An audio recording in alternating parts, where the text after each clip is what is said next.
Yung adlaw sa tanan guys, naata diri karon guys, na ipaabot si kaibigan tungod ni sa nakita karon nila sa super typhoon, no. Mag-ingat po ang lahat dahil marami pang mga bagyo na papasok dito sa Pilipinas. Kaya nakakalungkot lang po ang mga balita ng ating kaibigan dahil po nagsabay pa talaga ang kagubot o ang kalamidad kaibigan. Unsa man naman po niya katinuod niya ang imong nakitaan karon tungod ba ani nga nahitabo sa rally o kining kalamidad na sumabay talaga. Ano po ba ang nakikita pa ninyo dito?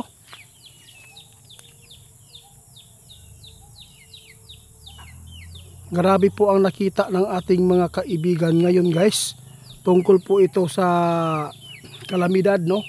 Maghanda lang lagi kayo dahil nakita talaga ng ating kaibigan, no. Nahulaan nga ng ating kaibigan ngayon na ang bagyo sasabay, no. Sasabay po sa kaguluhan.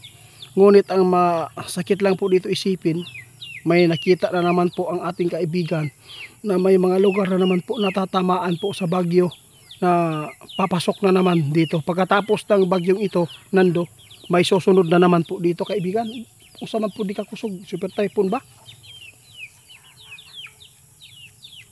Hindi pa daw nila, no, na didetect guys kung ano po ba itong bagyo.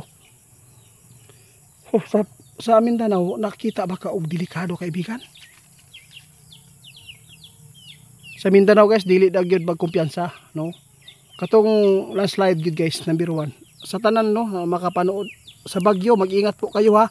Sinabi po ng ating kaibigan na lalo na yung mga dumadaan na motor, baka babagsakan kayo sa mga bato o landslide. Mag-ingat po kayo. Nakikita ng ating kaibigan, marami talagang mangyayari pa dito pagdating ng New Year kaibigan.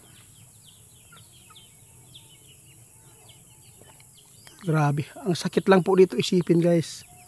Nagkaroon pa ng kaguluhan dito sa ating bansa, tapos may mga kalamidad pang papasok. Grabe, napakarami pa.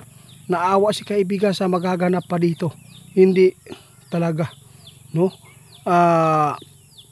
Matapos-tapos po ang mga problema natin dito sa mundo. Kaya ano lang kayo, kapit po tayo sa Panginoon ha.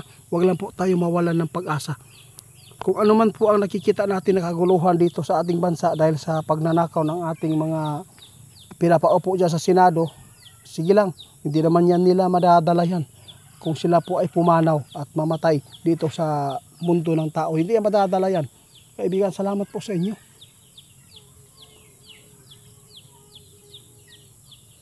Saludo po ang ating kaibigan ngayon sa lahat po ng kontento sa buhay, no?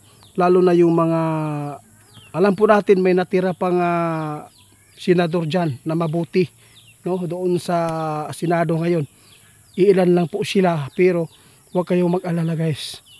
May darating pa rin na presidente na pwede natin maranasan ang peaceful na pamumuno. Yun po. Sasabihin po namin yan kung sino pong taong ito na nakikita ng ating kaibigan na ito ay makapagpapatupad ng peaceful na pamumuno. Kaibigan, ibig sabihin nito, mayroon pang makakaupo dito sa amin na maayo ang pagdala. Yun po ang isipin natin guys. Huwag tayong mawalan ng pag-asa, no? Lumaban tayo ng patas ngayon. At saka mag-ingat lang po kayo sa kalamidad na sinasabi ng ating kaibigan. Pagkatapos daw sa Nando, may mabubuo pa rin na bagyo.